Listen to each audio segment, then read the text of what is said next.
Hi guys, welcome to the channel.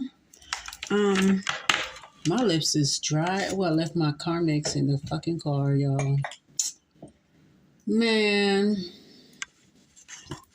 I'm gonna have to use some of this vitamin E oil cream. I don't know, the weather's been kicking my lips ass. Like JC from fucking New York Undercover. You know them Malik Yellow lips and shit? Shit crazy.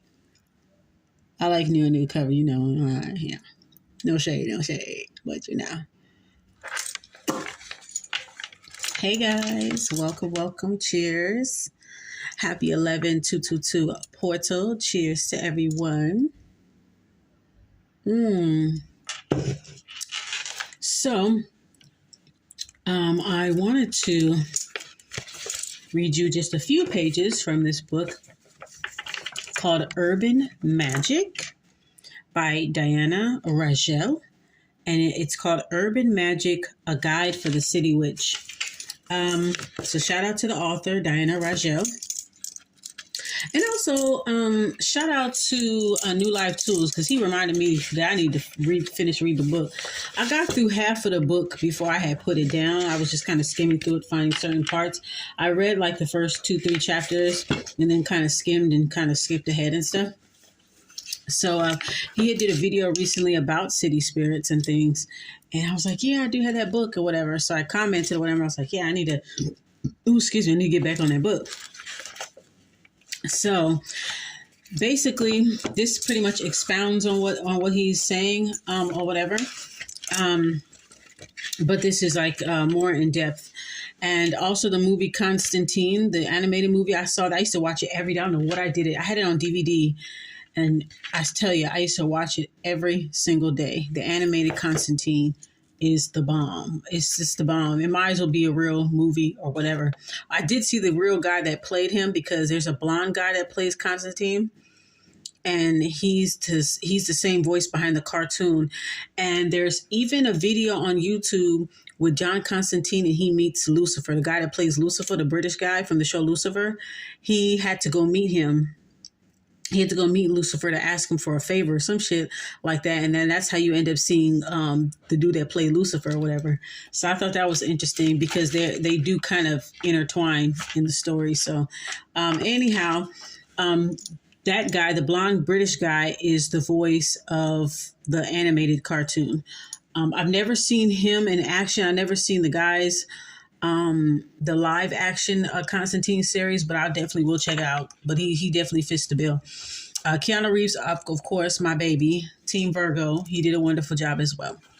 But anyway, New Life Tools did mention in his video about the movie, and that reminded me. I was like, yeah, because I was watching. I bought that movie like in how long? I bought that movie back in 2020, and I bought it when I was using Redbox at the time. I haven't used Redbox in a while, but I bought the Constantine movie off the Redbox. I bought it, and I watched that shit every day. And in the movie, he fucks Los Angeles. He fucks the city of Los Angeles. And the woman, she explains who she is.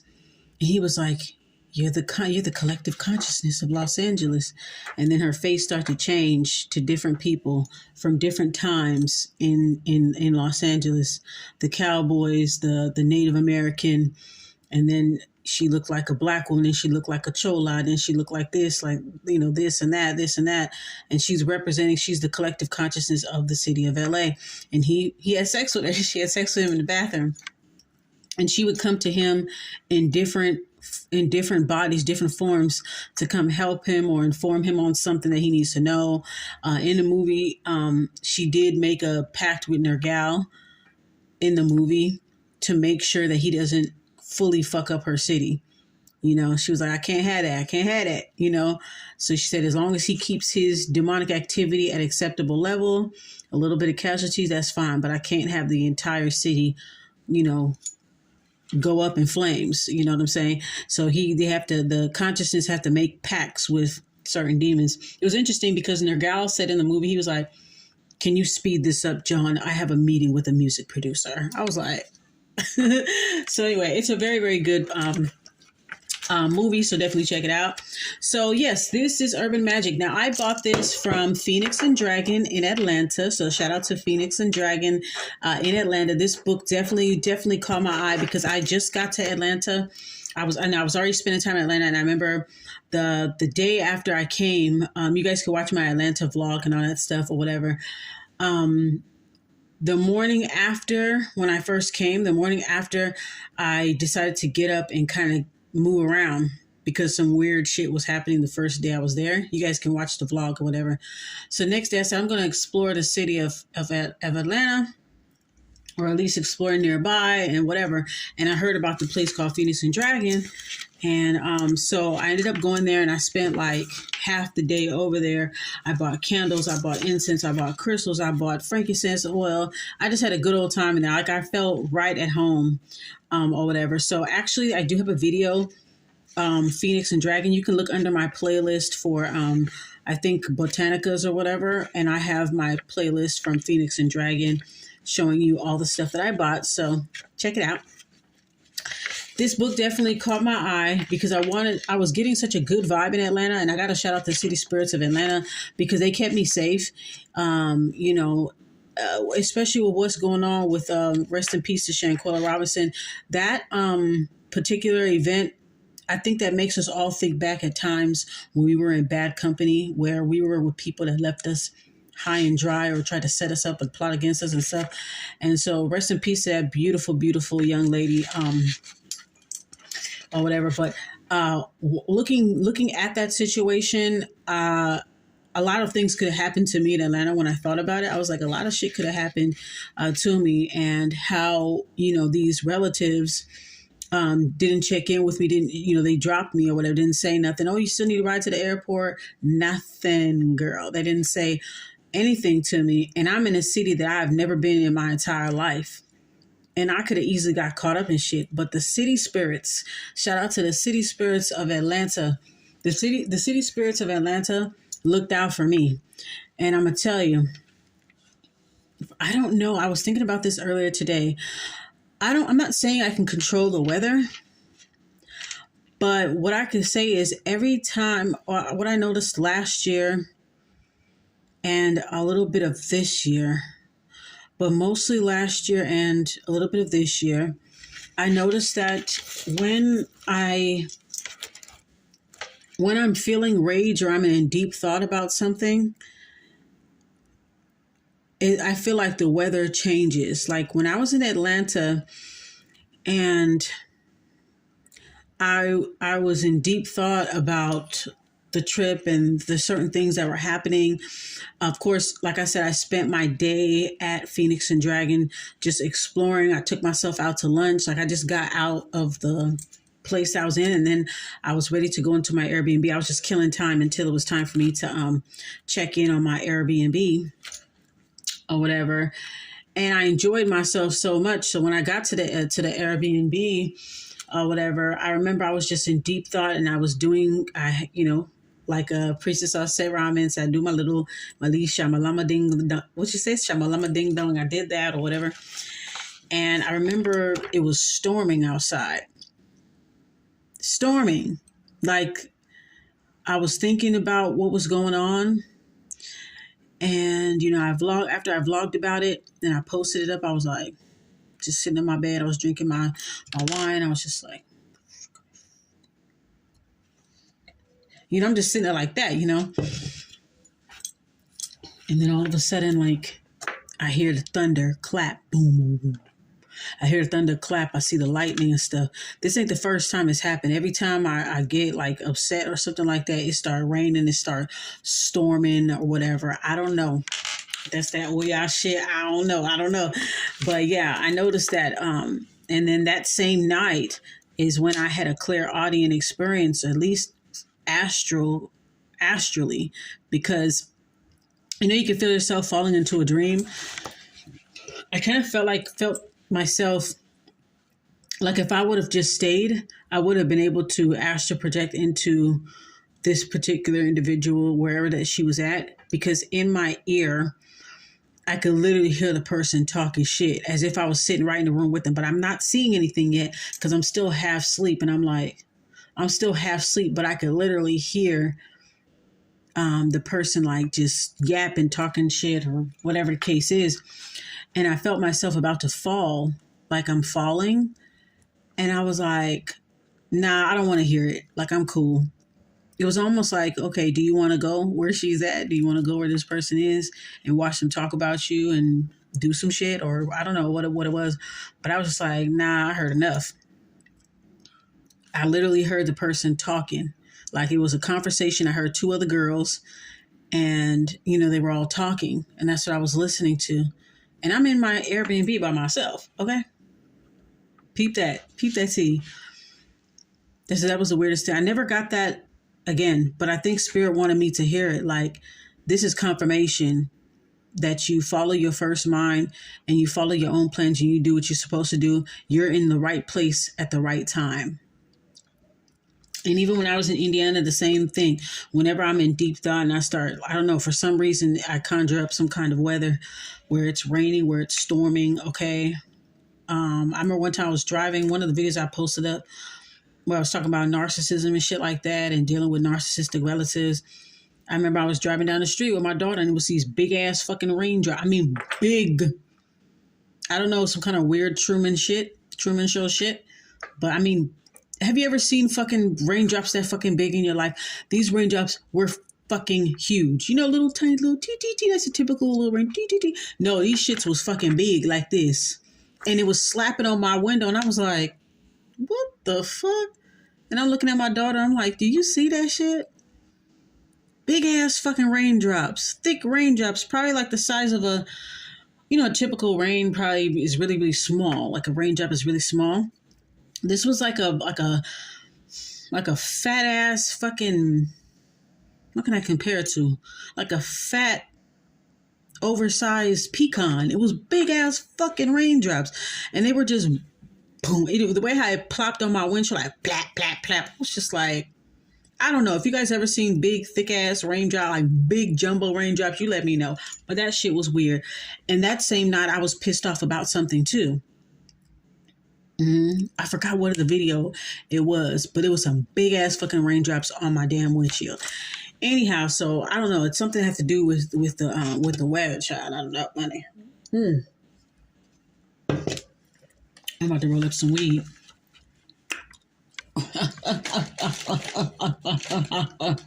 Smoking. All right, hold on.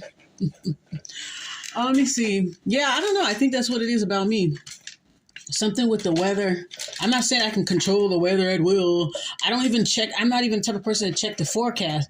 And just the other, 2 weeks ago, it happened again. Where's the other blunt I opened? Okay. 2 weeks ago, it happens again. But this time it was raining. We haven't had rain in LA in a while. And it happened on a Tuesday night going into Wednesday. It rained. It rained hard. Okay. And it was at a time where I was like, Tuesday was Tuesdaying. And I was upset about something. And I was talking and yelling and screaming and crying, just getting it all out. Because I'm very stoic. I'm very, still waters run deep as fuck. You know what I'm saying? I'm very very stoic. People think I don't have any feelings. I do. I just don't share them all the time. I'm not walking around like an open fucking wound for attention and shit. I just not my personality. But it's always good to kind of have that good soul cleansing cry. It's good to fucking scream and do what you do. And I remember I did that and I released so much. I was so happy that I released it because I've been holding it back as if I'm in a room full of people. I'm just holding it back and I'm by myself. And I swear it just started raining, like just raining hard in LA. The city was crying right along with me, the city spirits. But anyway, I like to thank the Atlanta city spirits for showing me hospitality because anything could have happened to me out there. And you know what I'm saying? The incidents and the stuff that I was into, I could have easily been in a Shanquella situation. Even with family, you know what I'm saying? Some family ain't shit. Some family don't care for you. They set you up with their own friends, with their own whoever. You know what I'm saying? So it's unfortunate what happened to that young lady because, that can happen to anybody. That's why you really got to be mindful of the company that you keep. And here's the thing. Like, I knew I knew what it was before I got there. You understand what I'm saying? Which is why I went to the Botanica. You can even see the video from me last year before the Atlanta vlog trip. If you look before that, I had a video of me going to the Botanica, explaining exactly why I was going. And I went to the Botanica because I knew. Okay, I knew Shorty was going to be on some fraudulent shit, and I was right. I brought stuff with me. I put everything in little travel containers and everything. I was ready for that ass. I was ready for that ass. For trust and believe. You understand? And so, you know, anything could have happened to me, Atlanta, and Atlanta city spirits have definitely looked out for me.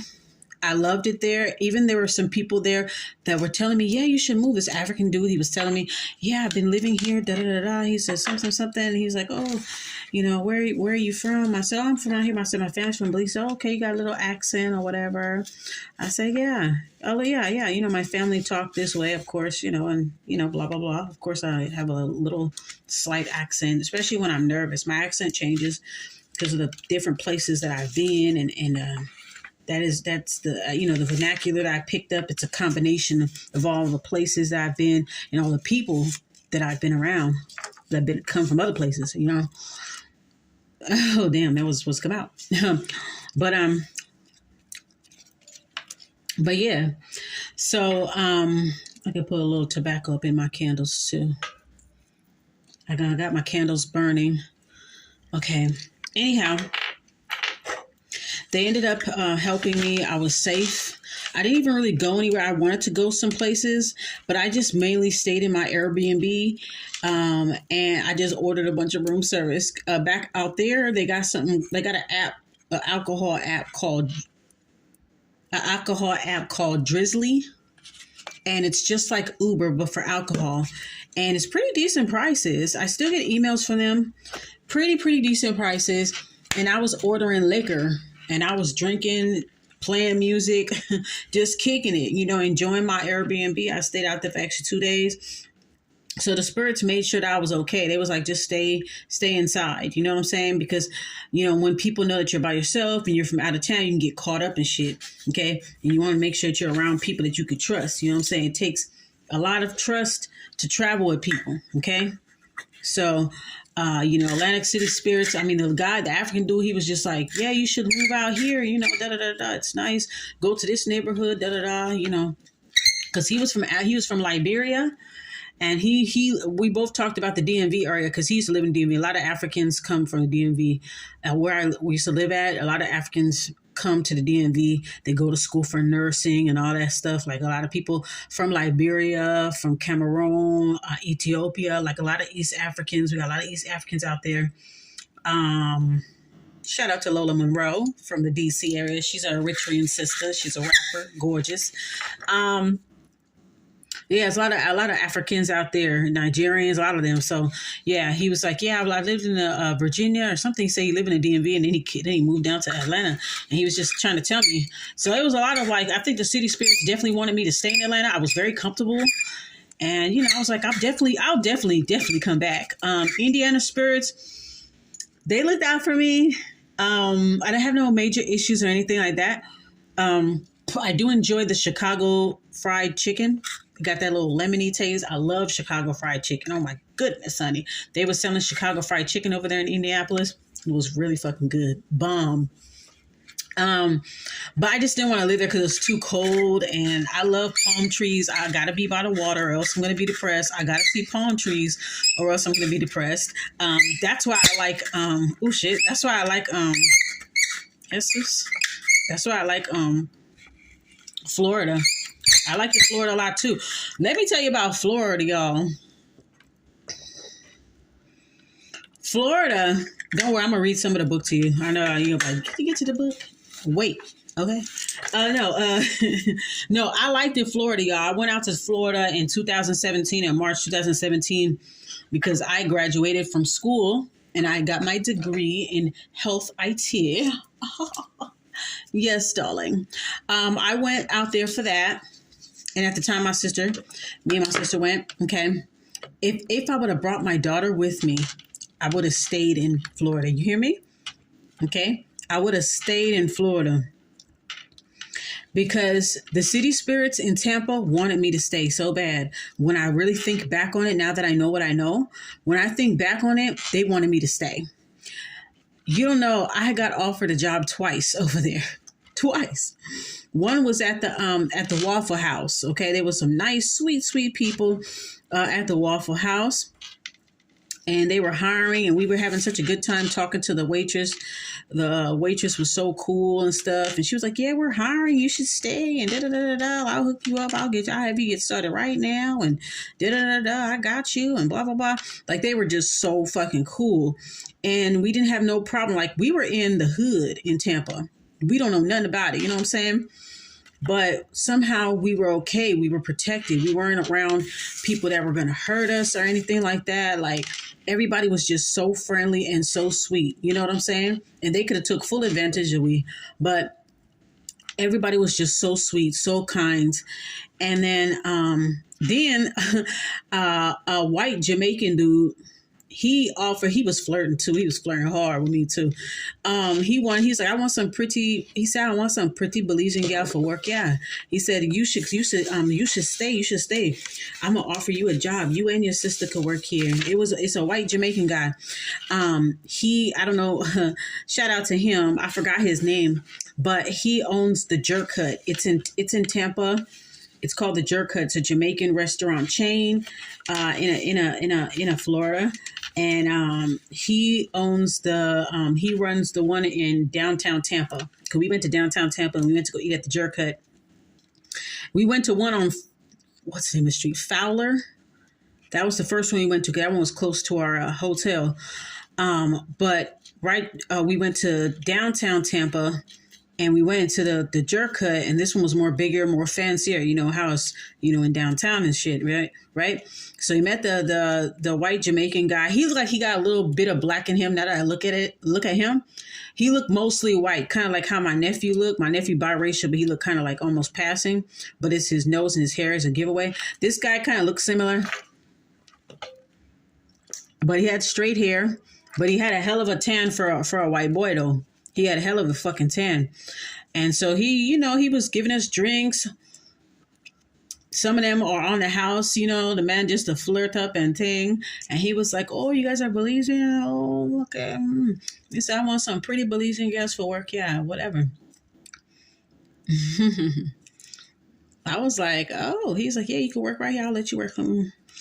So a lot of people was offering jobs and stuff, and I could have really honestly stayed. We really liked it because it had palm trees. Florida looked like California. Florida's like California's little country ass cousin.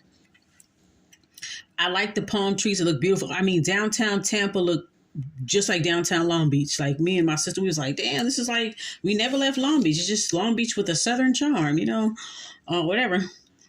And, you know, I got offered jobs. I also could have worked at the school that I graduated from, because they were hiring for in Clearwater, they were hiring for call center representatives, and because I was a recent graduate, they was going for sure gave me a job. So I really honestly could have stayed in Tampa, Florida. Only thing is, I didn't bring my daughter. She didn't bring her son. But if I would have brought my daughter, chill, man, I would have stayed. I would have stayed in Florida. I would have stayed. You know. But that didn't go the way that goes. But anyhow, I wouldn't mind going back there. So certain places that you can go to, and a city will take a liking to you. And then there's certain places you go to and you're just not disconnected. You're just not connected. You're very quite disconnected from where you're at. Okay. All right. And then there's just some places they just grow on you. Like, the moment you're there, you ever been to like a city that you never been to before, but you feel drawn to it, and you're adaptive. You're adaptable. You adapt to it so much that within a week, you're already picking up the accent. You're already picking up the vernacular, the slang. You know what I mean? You're already memorizing your way around. You never really get lost. Every time you explore, there's always somebody there to help you. You're finding money on the ground. You're finding people that are offering you jobs. You're finding all kind of shit. And that goes for international as well. And I wanted to bring that up about locational astrology or relocation astrology. Or shout out to Conjure Queen. She spoke about astrocartography. So they have different names for it. So shout out to her for that. And I looked at my map, and guys, when I looked at it, I said, I was not meant to live in the States. And I always knew that shit. I always knew it. When I looked at my map, y'all, most of the places that they said for me, because I was looking mostly the most prominent lines when you do your astrocartography, or what they call it, relocation or locational astrology.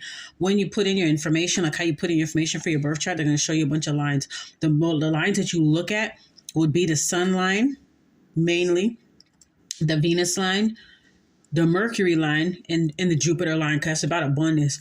So when I looked, to narrow down, most of the places I'm supposed to live at is in Central America, which is where my family is from. Okay, Central America.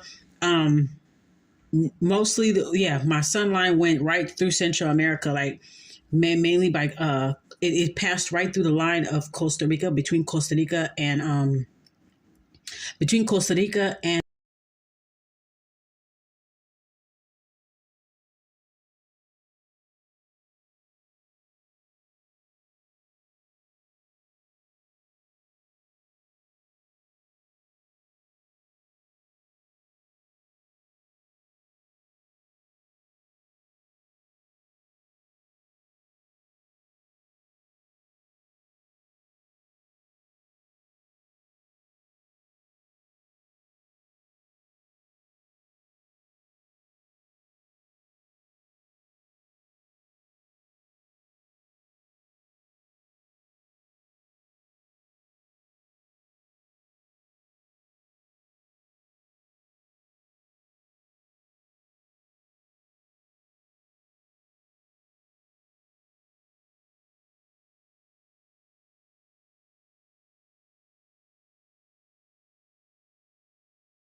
Okay, sorry guys, I ran out of room. But anyways, so let's read off the priesthood path.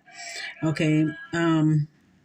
Now, I think before the video cut off, I was talking about how some spirits require, it says some spirits require death and resurrection ceremonies. Oh, yeah, I think I said that already. Others want their workers to heal wounds in the fabric of the city's psyche when deep violence has happened. Sometimes the city wants help playing most harmless pranks. Yeah, that's the one. Okay. Since the last publicly identified city priest disappeared from the Catholic Church, when the Catholic Church overtook Rome, the city priesthood path has little in the way of a map for people on it. If the city spirits they serve have even bothered to inform them, they've got the job. All causes and beings, whether their magical path is left, right, or center, have a place within a healthy city. Because city spirits function as living organisms, they require the same balance of light and shadow as human beings, destruction, creation, and chaos to keep organisms alive. Just like how I said earlier, that it needs a balance of chaos and peace, loudness and calmness. Like it needs a balance, okay? Let's see.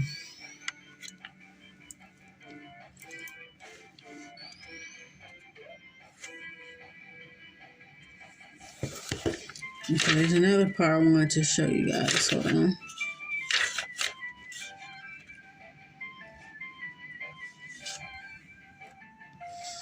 Okay, so we could talk about the dark side of urban magic.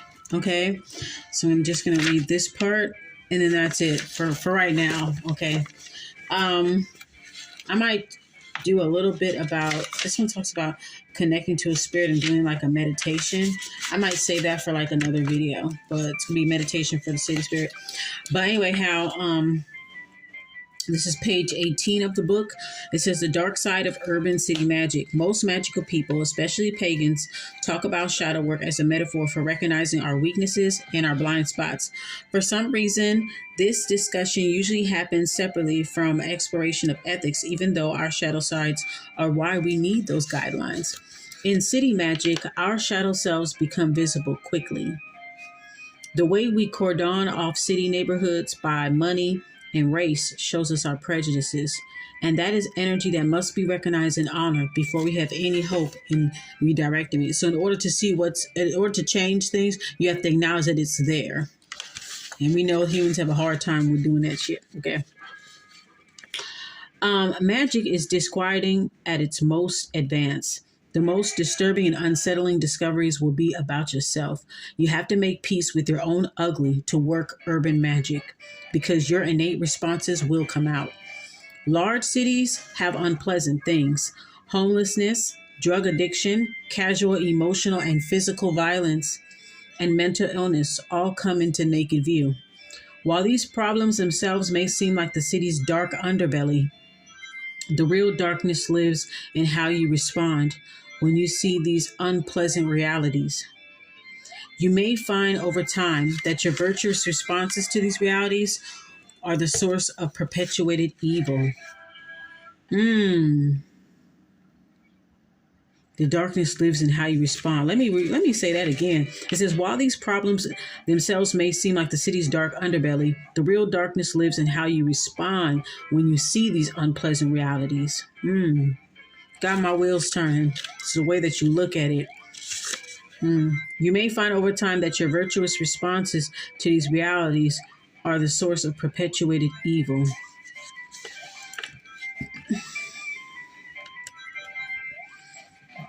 She's speaking about like in terms of like pathological positivity, like trying to ignore the reality. Okay. City spirits sometimes use panhandlers, those suffering perceptual illnesses, and even uncomfortable weird interactions with neurotypical people to communicate.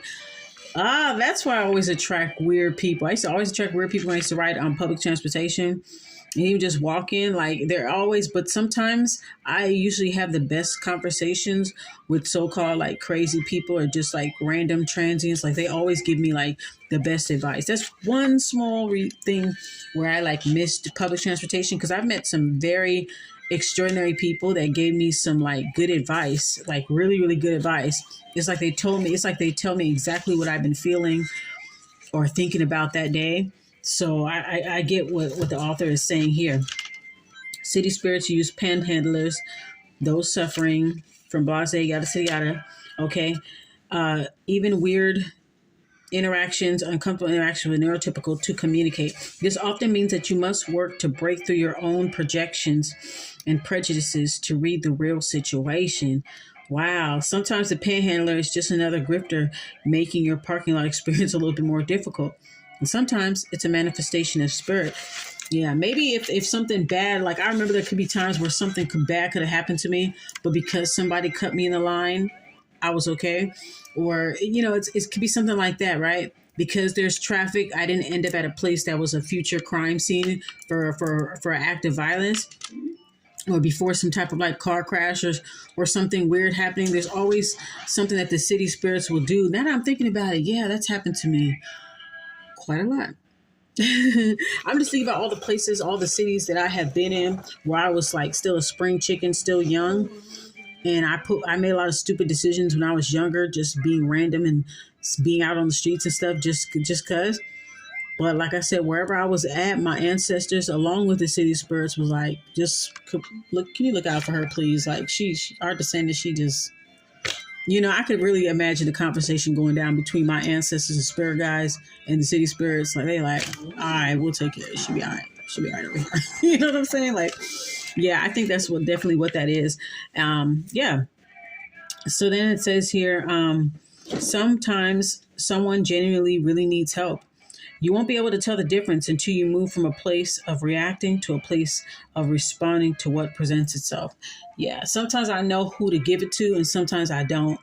It's just certain people, it'll touch me to do it, like help that person. And there's some people that I helped that probably didn't deserve it, but I just be like, oh well, that's between you and God. You know what I'm saying? The most visible disquiet appears on the mass transit. Okay, yes, public transportation. Taking transit gives you a chance to practice checking your filters. For instance, if you encounter someone with a visible mental illness on the bus, observe yourself first. What are your gut reactions? What do you hear yourself think? Do you feel judgment, disgust, fear? What about pity? What does pity make you feel about yourself? Root out why of every response. Look deep into your reactions. Some of these people are ill. Some of the clean cut ones are criminals. Some of the strange ones are human sentient. Wait, some of the strange ones are non human sentient spirits that have integrated into city life. So basically, saying not to judge people. Because that crazy person could be a person that saved your life. That clean cut one could be the one that's the murderer. That's the real crazy psycho, right?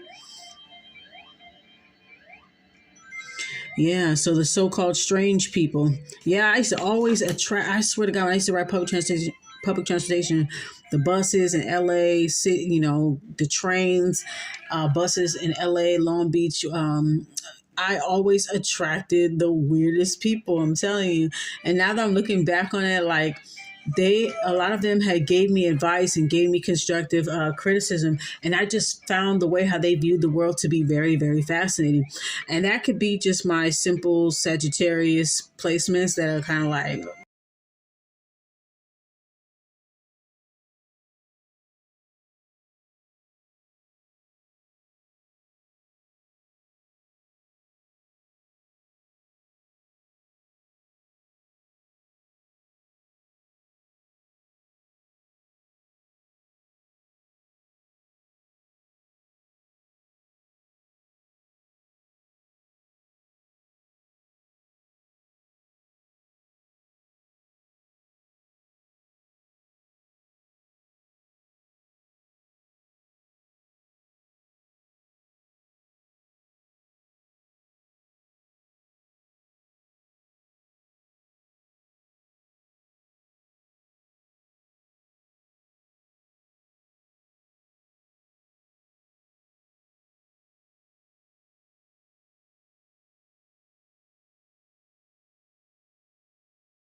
Hey guys, I think this will be the end of the video. I have run out of room, but I just want to say one more thing in regards to the city spirits.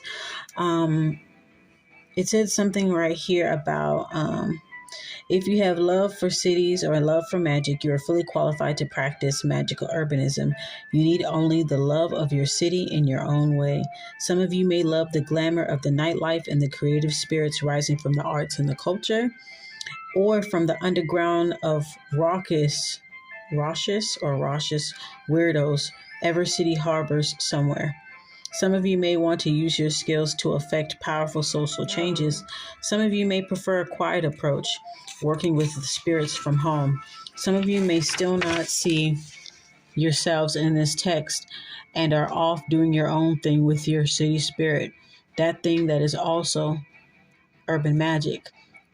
You'll let us see you when you feel ready. Welcome to the city, magical people. This room is for you.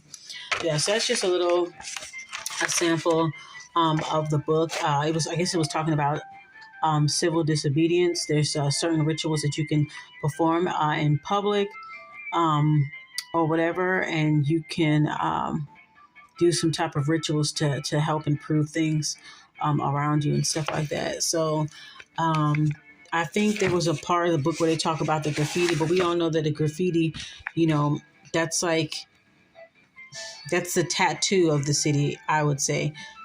Looking at the graffiti, looking at the artwork, it represents the collective consciousness. You seeing what the collective consciousness, they reflect back on what